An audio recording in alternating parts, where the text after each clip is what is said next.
This podcast is with our old friend from Smash Hits, Neil Tennant, and we talked for so long and about so much, the pop press, his early recordings, people he'd met or interviewed, that we're putting it out in 2 parts. Do go back and hear part 1, it's well worth it. Here, recorded in a slightly echoey but atmospheric room in London's Somerset House, is the second half.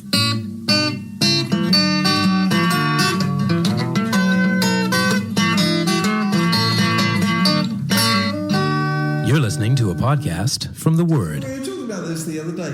You mentioned it. The gay thing in the 80s, in the early 80s, was not front of mind at all, was it? Well, was it? Well, I don't remember it ever being talked about in the Smash Hits. Well, identity.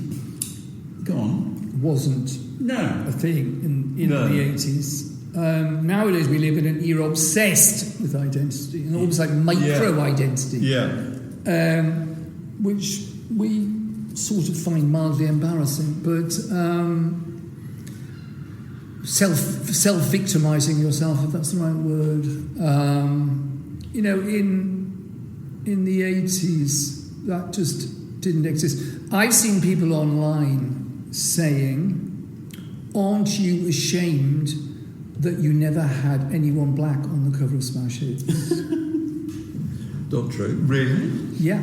And I immediately thought, I wasn't participating in this discussion, otherwise I would have said this, but... Not true as well. But I thought, 1, not true. 2, you had to be a pop star. Who were the black pop stars? Well, firstly, the Specials. I, of course, did my third cover feature was the Fun Boy 3. Two of them were black and they were on the front cover. Yeah. Although, did we just put Terry Hall on the front cover? No. There was one time when all 3 of them were, and then there was one time with Terry Hall. With it. That's right. The pop book of lists were written. Yeah. That's right, Links, you were a huge fan of Links. Yeah. Links. Musical Youth. Donna Summer. I mean, if you look very early Smash Hits, Bob Marley's on the cover. Yeah. Michael Jackson on the cover. Yeah. Well, of course, we did put Michael Jackson on the cover anyway. Your famous interview. Did we put him on the cover? That wasn't on the cover. It wasn't, and I'll tell you why. Because when I did that pictures in the autumn of 1982, we weren't 100% convinced it was going to be a huge hit. We had no idea. We liked the record, but we weren't quite sure. Which record are we talking about here? This is Thriller.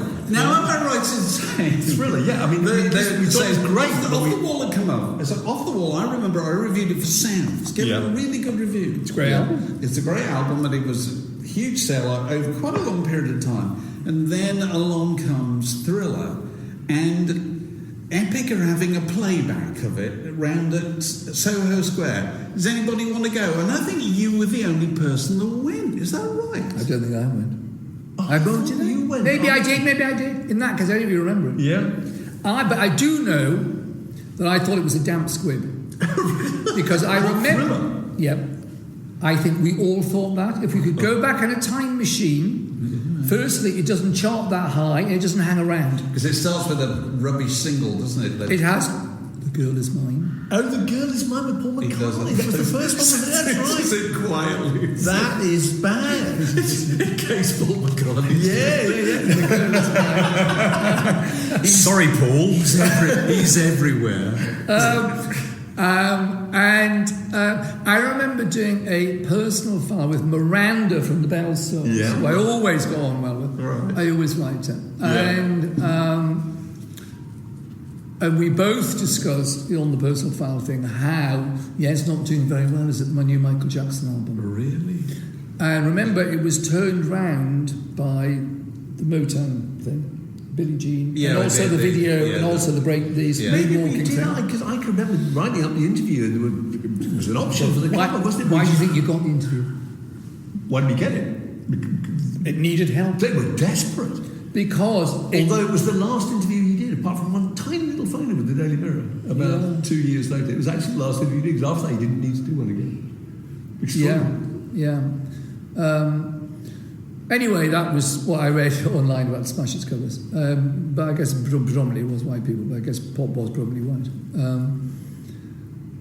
But anyway, we're talking about identity. Now, the gay thing's interesting because the gay thing came directly into pop with... Not with Boy George. No, who was... That's huge. who was, as we would now say, closeted. Having an affair with John Moss.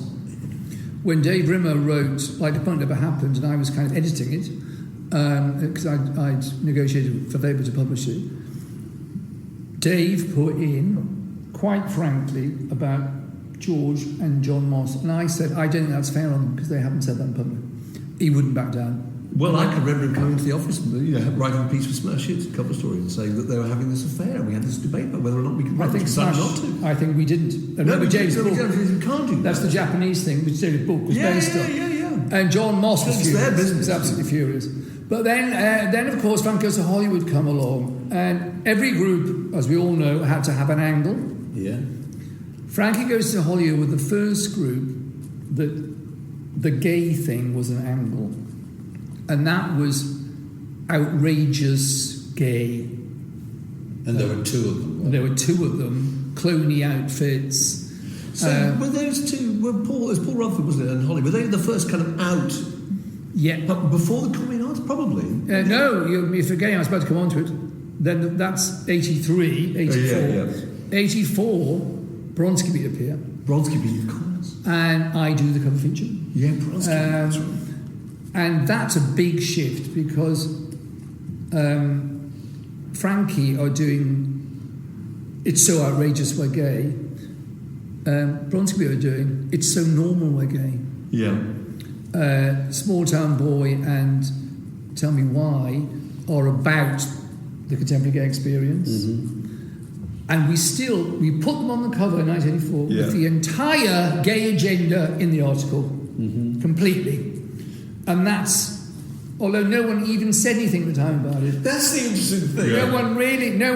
I remember thinking, well, it's amazing, we're just putting this whole gay agenda, there's no beating around the bush, there it is, and it's all in there, and also it's sort of fresh, because that's what we're always looking for, isn't it? Yeah. Something that's fresh. Even a few years before. And because Jimmy didn't like, I don't think Frank Goes to Hollywood. I think Holly didn't like Jimmy either. And probably... Was Smash Hits the first to make that point about it? I can't say that because I can't remember, because they will have been in the NME. Yeah. And the NME did have a sort of left political stance. It was very red wedge, although red wedge is not this later than that. But that was their. But for us, that was their unique selling point. Was the gay thing. Actually, it was a fantastic decade because it allowed people just to feel. It was accommodating, wasn't it, to all that? You look back at Bowie and Elton John. I mean, they were both put in positions where they said things that were kind of untruthful about themselves. They were Elton John said that he was bisexual, which wasn't true. And David Bowie said he was gay, which wasn't true, he was bisexual. So, they both... George Michael said he was straight, which wasn't true. Which wasn't true. And we all knew. We all knew. We didn't. Did we? We didn't all know, actually. No, we suspected it. I always suspected it. Yeah. And Boy George used to have a horrible joke about George Michael. Why is George Michael's got a suntan? Actually, I can't remember the joke now, sorry. I can't remember the joke.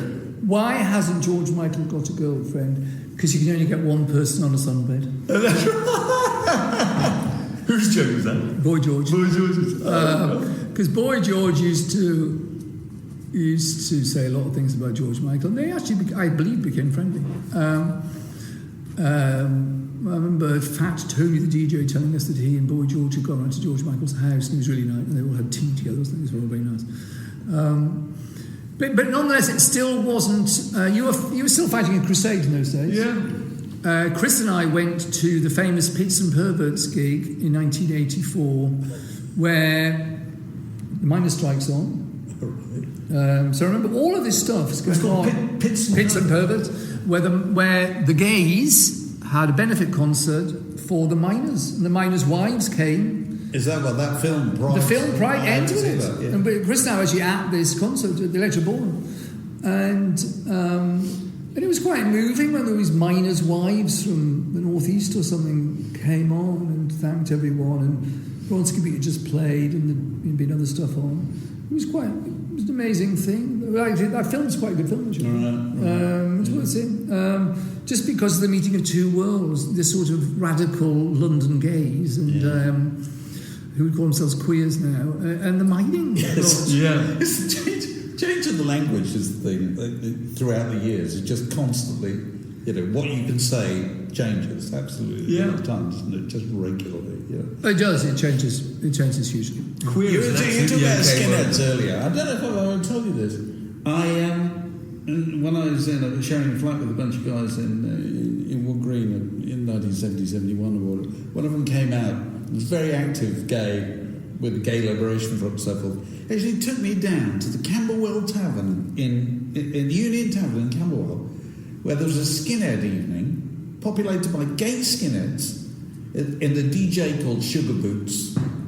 When was that? 71. Wow. That was going on. This subculture, that clearly nobody would. Time Out wouldn't have written about it, let alone the Evening Standard or whatever. No, they probably wouldn't. They would have tied themselves up in knots as to how they could write about it. Yeah. But it was By the way, as you mentioned Time Out, this is a discussion Chris and I often have. In fact, Chris mentioned it at lunch today. Why do listings magazines not exist anymore? Because it's not all on the internet. When you bought Time Out in London, you got your theatre, art, film, etc. listings. The renting flats thing, that's obviously gone. You got the gay listings. You did. You got fringe theatre. Children.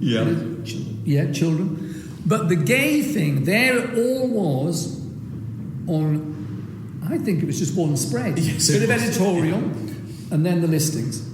And it was all there. You could look it all up online, but it's not simple. As a piece of technology, the listings magazine is very, very effective and simple. You might be right. And now it's just all, you go on Time Out's website and it's the top 5 diddle-doo-dolls. I do think Time Out as a print magazine invented contemporary London. I think so too. The whole idea more of influential. Arts, UK, sport, children's, eating out, dance clubbing, all the things that people think of when they think of London nowadays in all its multifarious glory was all invented. Also, the design was it Piers Marchbank? Piers Marchbank. Yeah. But going back to what you were saying, now people just want the bit specific information about the specific thing that they're interested in. So they don't. But they don't get what you got then. Was the wide why did they go to that? Yeah. Oh, I can go see that film. You used to read context and content at the same time. Yeah. And you don't anymore. You zero in the content. So you say it invented contemporary London. Well, contemporary London is now not being invented. Or is it? And if it is, what's it being invented by? No, that's a good point. I don't know, but all I can remember is when I came to London, that was the thing everyone said, get a copy of Time Out, and it will all take off. And it did. And you rented your flat from Evening Standard. Yeah. And I finished up writing for them, where you got massive amounts of money. You wrote a caption, I think it was a 175 word caption, and I think you got 17 quid. And that was absolutely ridiculous. Did they give you a day off to recover? Yeah, probably. Yes. Time Out's office was amazing. Time Out's office had a room where you could just go and collapse if you had a hangover, and they had washing machines where you could do all your laundry. Yeah. The people just arrived, about 11 o'clock, got all their free gifts in jiffy bags, went to some reception, came back, had a snooze. The room you could have a snooze. Wrote 150 words and went out to a gig. Very nice work. And yet somehow the product was better. It was good. So what was your best moment? What's your best moment being a pop star? It's too wide. I mean, well, what's come into my head is appearing on Soul Train in America. There you go. Wow, that's good. And being interviewed by Don Cornelius. Oh, right. Yeah. And then you have the kids dancing behind you. All the kids, all the down the great down. They had sort of lead dancers and everyone else. Yeah. And Don Cornelius comes over and Chris does quite a lot of the talking actually. And why you guys called? Pet Shop Boys. And Chris says, it sounds like a hip hop band. And he says, you don't look like no hip hop band to me. And Chris goes, what do you mean? And everyone dancing to West End Girls, we love comes quickly. And he says, we like you. You're very cool. And it just being on that, I think we wanted to be on it because David Bowie had been on it in the 70s. Yes, he had. Brilliant.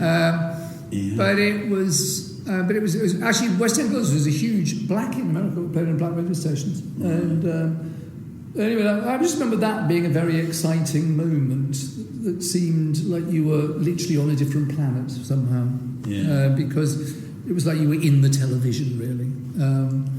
That was very exciting. I always remember the moment Dusty Springfield walked through the door at Activism Studios to do the duet. Right. And that had taken so long to get and all the rest of it. And Chris and I there was a little office in the entrance, and Dusty walked through with her secretary, Pat, who she used to stay with in London at that point. And Chris and I started tittering, and it was sort of nerve-wracking. And then we had to go and say hello to her, And it was a very thrilling moment. Like we met Liza Minnelli, we were sent to the Mayfair Hotel. She was staying in a suite. We went up in the lift and came out of this corridor, and Liza opened the door, and we all burst out laughing. Yeah. It was obviously the whole thing was so ridiculous. I remember her. We all just laughed. I remember you telling us about meeting Liza Minnelli years ago, and you said that after about 10 minutes, she hooked one arm in Chris's and one arm in yours. And you set off across the road. You said, "Now that we're best friends, let's do everything together." It's very Wizard of Oz. It is. Well, she was quite. It is, it's her. That's her reality. Yeah, absolutely. And but Dusty, that was. I remember you at the Albert Hall. It must have been the Brit Awards appearing with Dusty, and that. I mean, you really brought her back, didn't you? I mean, her career was. I don't think we totally realised that till there's a very good book by Vicky Wickham. Oh right, yeah. Is it by Vicky and Penny Valentine? In fact, and I didn't know that she was self-harming. She'd been in a mental hospital. She was living in a pay-per-day motel. This is all right before us. Yeah. And, nothing... Bob Dylan deserved this. It was just his biggest hit in America, number 2 in America. And, she came back. She made a couple of albums, one on EMI, one on Columbia or whatever, Epic or something. And then, of course, sadly, she died quite young. I don't think she was even 60. Yeah. But she died. Sort of comfortable way of life, and we were always very proud of that. And also, just a thrill to have that voice on your records. I was regretted we never made a whole album because I always thought we would do that, but then time ran out and it didn't happen. Did you only record in short phrases, is that right?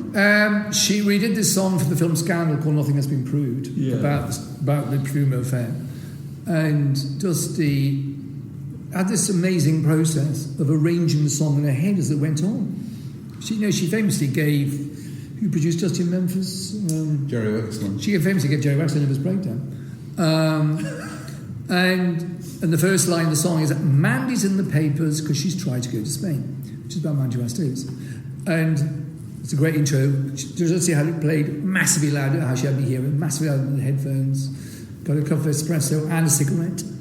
And she goes, man, the first syllable. That's right. First syllable, man. Okay, let's try that again. And I looked at Julie Mendelson, who's our co-producer, and I said, it's going to be a long night. I said, there's 2 pages of lyrics. Anyway, and I said, and we have to double track it. Anyway, to be fair, the whole vocal took 3 days, but it was worth it. It's fantastic, though.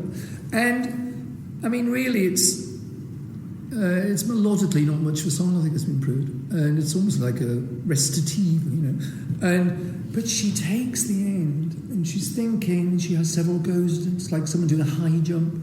It may be fast. She goes right up, and she does this whole thing, and you just think, wow, it was worth the torture. Absolutely. It's just, and then, Dusty, can you track that now? Oh, okay. And actually, she tracks it quite quickly. So, having dealt with loads of people like that, TV shows or making records together or whatever, have you come out with more respect for the professionalism of people? Oh, yeah. I think it's like I hate it when people call actors lovies because it's a put down. It just is a put down. When you work with people and you see what goes in to put them on the show. Actually, when I know what goes into it, I put it on our shows these days as well. You really, really respect people. Also, you respect. You just think singing must be really easy, because it's sort of a natural thing. Well, it's sort of easy in a way. In ways, it's not easy because you've got to think about phrasing, and I suppose people who aren't singers don't think about phrasing. Sometimes people who are singers don't think about phrasing, and so you do get much more. I mean, I learned a lot about singing with recording the few songs with Dusty Springfield. Because Trevor Horn had the thing that every chorus and every verse has got to be different, which we probably still stick to. But Dusty did that with just the vocal. Every verse and every chorus is different, and that's a lot of inventiveness and thinking about the brilliant. I never thought that. No, so you don't just you just gives the whole song a different texture, and if you listen to it's always different, and Liza Minnelli, wasn't really a recording singer, although she did make records, but she's got the amazing live thing, And David Bowie, when we did Hello Space with David Bowie, I've told the story 1 billion times. He had the song Hello Space Boy, which was kind of noisy thing on his album, but I always thought it... Which you did on the Brits, didn't you? We did on the Brits. Yeah, I remember. But it had... He was wearing amazing high heels. By Catherine Hamlet, yeah. And it had two his great themes, sexual ambiguity and space, in the same song. And so Chris did a new backing track, and we took bits from other tracks on the album, And then Chris said, well, there's only one verse, you're going to have to write another verse. And he said, all right. He said, I know David Bowie would cut it up. And so we thought, that's a good idea. So we cut up Space Oddity. And Bowie phones, how's it going? Yeah, well, there's only one verse, So we've cut up a verse from Space Oddity. Silence. Oh, okay. Anything good? I said, well, I hope so. He said, yeah, sounds like it's better come in. And then he was very happy about it at all. And then he came in, we played him the demo and he loved it. And he said, but you've got to sing it. But anyway, so suddenly I am sitting behind the recording desk with David Bowie at the microphone. Well, I mean, that's as I can still remember David at the Dorchester. It's quite a moment, really. And he says, what voice do you want? And I said, Cockney. And he goes, hello, Spice Ball. That's right, yeah. It's such a great... And by the way, he knows it's funny too. Don't think he doesn't know it's funny as well as he does. It's really, really funny. I remember we did the Brits. You mentioned we did the Brits with them. I sat and watched the rehearsal with David Bowie. Which by that point seemed like a perfectly normal thing to be doing, by the way. And David Bowie's commenting on everyone. And we watched Michael Jackson's rehearsal of Earth Song. It looks like a scene from Les Miserables. Was it? This is the year with Jarvis Cocker. This is the Jarvis Cocker. Jarvis Cocker. And David Bowie turns out at the end of the rehearsal and goes, repellent. And then Oasis rehearse. And David Bowie turns out and says, parochial. And then we're all at the show's about. I'm standing backstage. We've all got ready, and David Bowie's wearing the high heel shoes. And he's eating a ham baguette for his dinner, and I'm chatting to him. And then Chris approaches, and he's got a friend with him. And Chris says, entirely audibly, "Oh, there's David Bowie. I suppose I should say hello." And David Bowie chuckles ruefully and says, hello, Chris. And Chris's friend, who's with Blushes. It was really, really funny. It was really funny. Fantastic. Did you and I, apropos of nothing, did you and I go see Joni Mitchell at Wembley? I thought I went with Birchie, but maybe we all went. Because it was 1983. It was a great concert. It was a great concert. I mean, I'm a huge Joni fan. In fact, funny enough, I think we did. Yeah, I remember going. It was the only time I've ever seen her. I met her, of course, famously it's in one of Chris Heath's books. It was Oscars night in LA, and we were about to play in LA. And in our hotel, the Mondrian Hotel, there was an Oscars party. And we used to have this guy working for us. I think he met called Denton, big, black guy. It was very, when we went in, suddenly Denton said, She describes me and says, Stephen, I want you to meet Neil. And Stephen says, love your music. It's Steven Spielberg. And he's with Mickey DeLenz. Oh, fantastic. Anyway, and I say, oh, God, Joni Mitchell's here. Anyway, 20 minutes later, Denton suddenly brings Joni Mitchell and sort of dumps her down in front of me. And actually, she's had quite a live evening because I think she's had a few drinks. And I said, I love your music. She says, oh, yeah, I like your videos. And I thought, bitch. That's a bit catty, isn't it? And, did you melt and tell her how much you... Anyway, I did. Anyway, she wasn't... I could tell she had other agendas to follow that night. And anyway, it was a thrill to meet her. I have to say it was a thrill to meet her. She looked wonderful.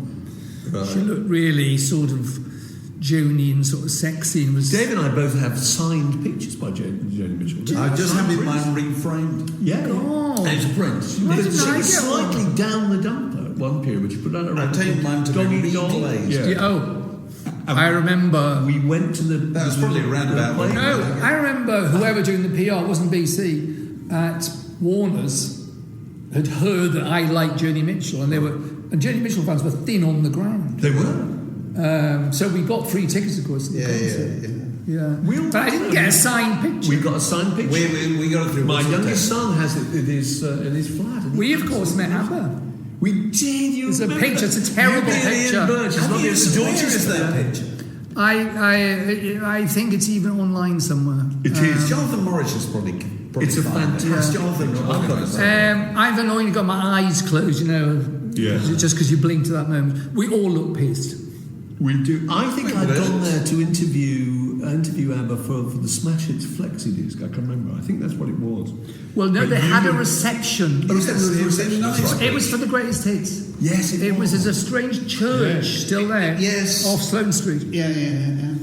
But I went with Birchie. It's very unprofessional. When Ian Birch, that is, interviewed Frida for her solo album, she was at the Dorchester. I keeps returning to this conversation. And I said, can I go with you? So both of us went. And really, I just sat there while Ian interviewed Frida, and she was so glamorous. And she was like something out of a Bergman movie. She says, yes, I live in an island off the coast of Stockholm. It's very quiet.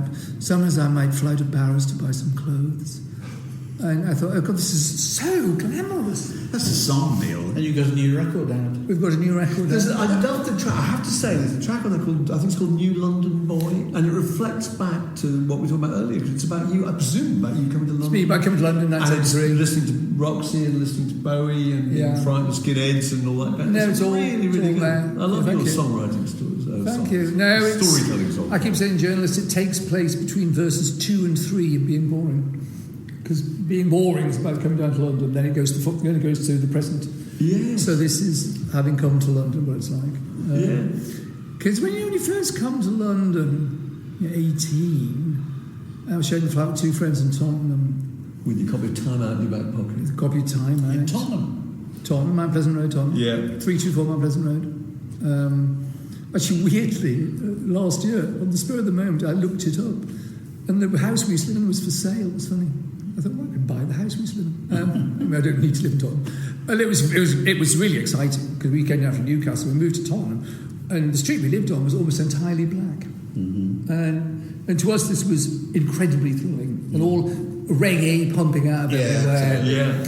And it was really, really... So what year are we talking about then? 73. Right. Beginning of 73. And, we had dyed red hair, and I went to... You had dyed red hair? Dyed red hair. I was a huge Bowie fan. That's a Bowie thing, yes. I went to North London Polytechnic in Kentish Town, and we went to both David Bowie's last concerts, Hammersmith Odeon, which was some 3 times on that tour, actually. It was all... What was your reaction to his announcement? Oh, I turned around to my friend when he said, this is the last concert I'm going to do. I turned around and said, as if. How right you were. How right I was. Yeah. But actually, he would say, well, I was just saying about the Ziggy Stardust.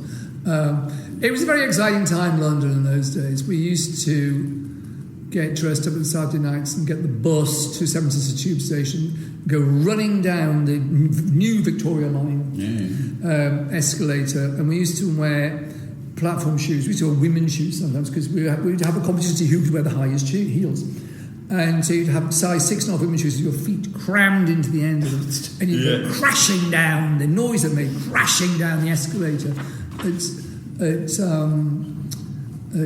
Seven Sisters, and get off at Oxford Circus and go to on Neal Street, the club that became the Roxy, which was a gay club called Shagaramas. Shagaramas. But it was actually spelt Schwag. Was it? C-H-A-U. Yes, it was Spanish or something. It had a picture of a ship, which was what was the Shagaramas reference. And it was what we used to call in those days Jushi. It was before gay men all grew moustaches and sort of wearing check shirts. So it was the glam rock period where everyone's wearing Oxford bags and silk shirts and it's very flouncy. And it was really, really expensive. But it was when I first heard a 12-inch record. What was that? What was it? Can you remember? Papa's Rolling Stone. Yes. Oh, amazing. The first one. The Undisputed Truth. I thought that was the one before it. Oh, well, it's not what I heard. I'm just saying what I heard. Yeah. Okay. But they played, the whole, we had the album in the flat. The whole side was Papa's Rolling Stone. Probably, yeah. It was like took you on a journey, you know. Yeah. And it sounded amazing. Really, really, really amazing. It was very, I remember hearing Walk on the Wild Side the first time. Fantastic. As a dance record. Yeah. And on Saturdays we used to go to Bieber, which just opened, the big Bieber store opened in Kensington High The Street. old Derry and Thomas. The old Derry and Thomas. Was. And you couldn't afford to buy anything. I went there, and the staff was so unbelievably cool, weren't they? And you could buy... frankly unfriendly. But you would buy a can of beans. Yeah. A friend of mine has still got a can of Bieber beans. Alison's still got a pair of Bieber tights still in there at the packaging. Oh, Yeah. wow. Never. There's going to be a show at the V&A, I think. That's got to be worth something, isn't it? Yeah, not as much as it's worth having at home. Yeah, it's a cultural artifact. Yes. It's a great cultural artifact. Fantastic. So you're not going to retire? Well, are you? No. No. It's a good answer. I was thinking because you put up a post on Instagram when we did the Radio Times. Right. Well, that was only last year, wasn't it? It probably was last year. It was last year. And you told us, and Chris and I were frankly amazed that it was going on the cover of the Radio Times. I didn't believe you. I thought it just can't. They can't be. And then there we were, and you posted that saying, "I think if we'd known about this 40 years ago, we'd both be surprised it was still in Why work." should you retire if Willie Nelson is 90 and still touring? Which he is. I think you would retire if you'd lost interest. We have, it's. I keep reminding people I'm nearly 70. There is an energy issue sometimes. But we're going on tour in the summer where we've still, on this tour we're doing, we've still got Australia and New Zealand and Japan to do. We toured North America with New Order. We're going to do our own tour at some point.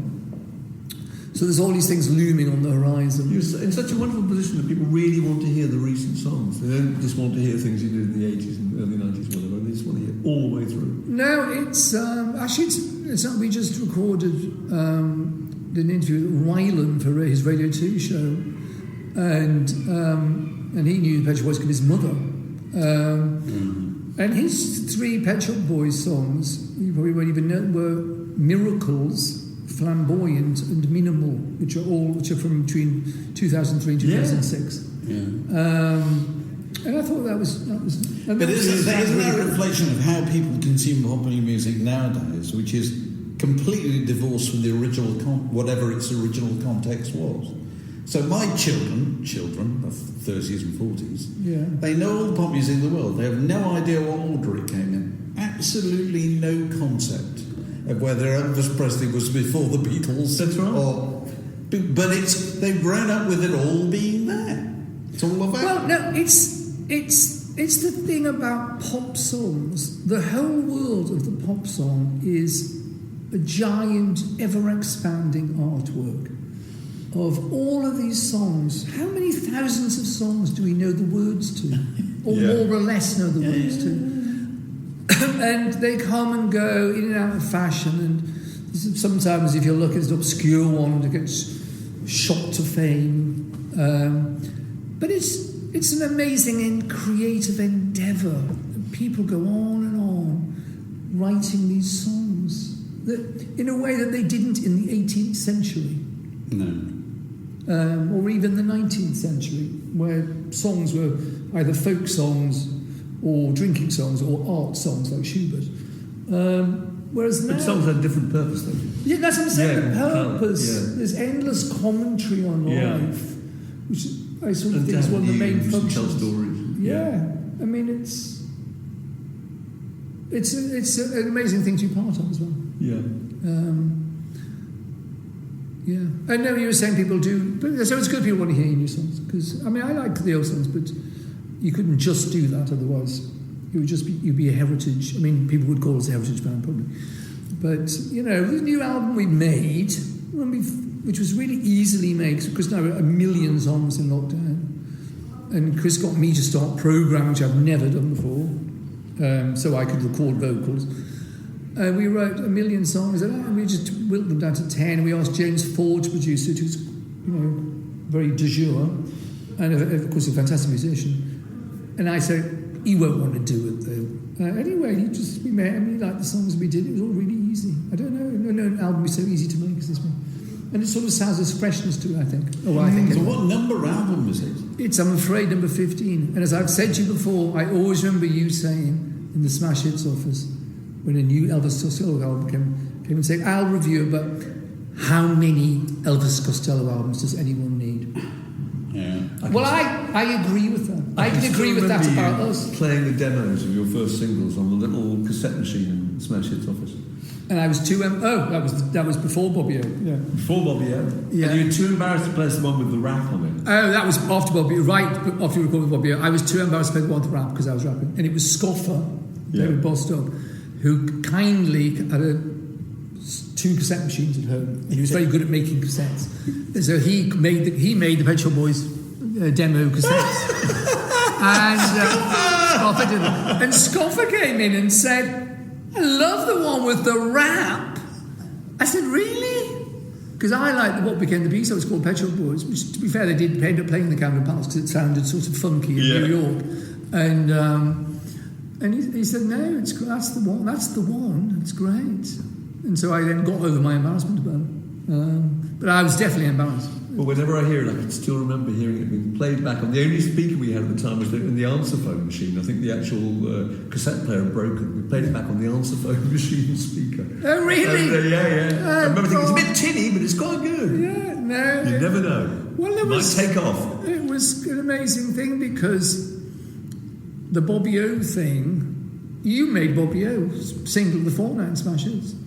Because everyone was brainwashed into liking Bobby O. Yeah, because you wasn't told about it. I just played it all. I had control of the record player. You did. So I played Bobby O all day. It was a record called I'm So Hot For You. I'm So Hot For You. Fantastic record. Still a good record. Yeah. It is a great record. Yeah. He had a few good singles, actually, Bobby O.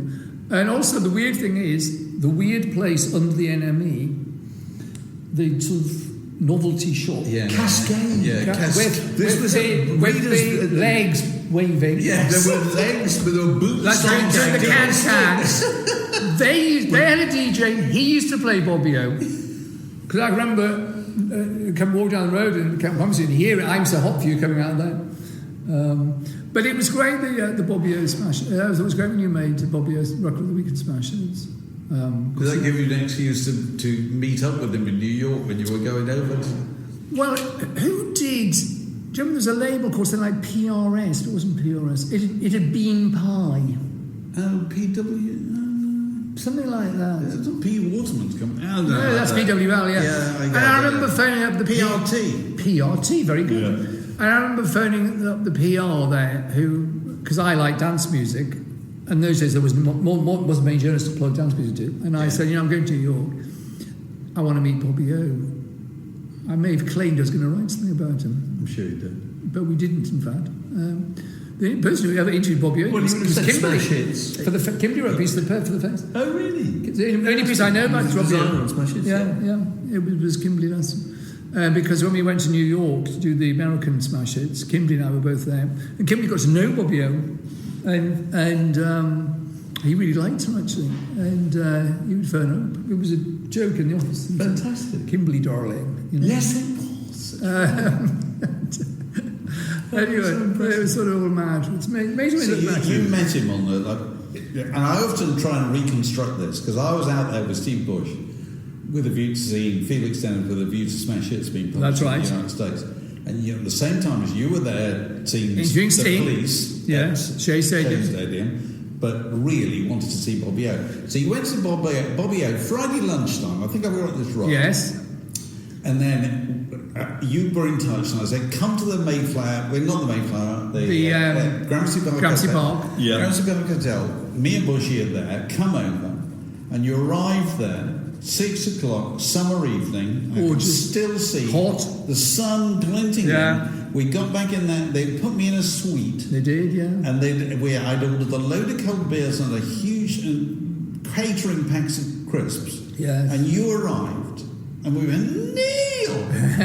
And he said, "I've been to see Bobby O, and you'll never guess." I said, "What?" He says, "He wants to make a record with me." And we just laughed. I remember you saying you just went. You said it was the most delirious moment. We were delirious for doing Smash Hits in America. Absolutely. Neil was making a record in America. It was the whole just world. hilarious. And I stayed. You stayed. For 2 more days. We all had lunch with Felix Tennant. And Mick Farron. Mick Farron, I do remember that, although I always forget about it. Yes, Mick Farron. Yeah. Very tall of the counterculture. And we were walking around New York fun. with you and Bushy doing this outrageously bad American accents just to annoy me. I would probably still do that. I do that to our manager, who's American. No, that was a real, got to a turning point in your life. Absolutely. So when was that? That was Go on. July 1983. Okay. Because the following month, 40. Chris and I go to New York, end of August. Unbelievably hot New York. And suddenly we're in Unique Studios in New York, where Arthur Baker, one of our musical heroes, is in the studio next door doing the Planet Patrol album. And Bobby O requires Chris and I to start playing something. And we've just written this instrumental, and Chris plays the bass line, I'm playing the strings on a keyboard. And I say, that rap I wrote, it fits over this. And so we record that, and they go, and Bobby O's programmed the drums, are playing along to him. And he says, okay, let's do the vocal. And so I go behind the microphone, and I do West End Girls for the first time. It's Bobby O. It's a Bobby O session. There's only one take. And that becomes the vocal of the first version. I do it once. And I remember the assistant engineer, a woman called Tracy, said, "Oh, your voice is so easy to listen to." And we played it back, and I thought, God, this sort of got something in this song. But Bobby O, it was. But what Chris and I were annoyed was, it didn't sound like Bobby O. We wanted that's what we wanted, and we sort of got one in the end from it. But yeah. Oh God. Anyway, are we waffling now? Fantastic. We should wind up. Yeah, It's so nice to talk to you. No, it's lovely. Brilliant. Lovely to talk to you both. Yes. Thoroughly enjoyable. Yeah. And yes. And, well, as we would always say, good luck with the tour. Good luck with the new album. Yes. And when the next one's out, come back and tell us all about it. Lovely to see you. Lovely to see you. Fantastic. Thanks for having me. Okay. This podcast was brought to you by The Word.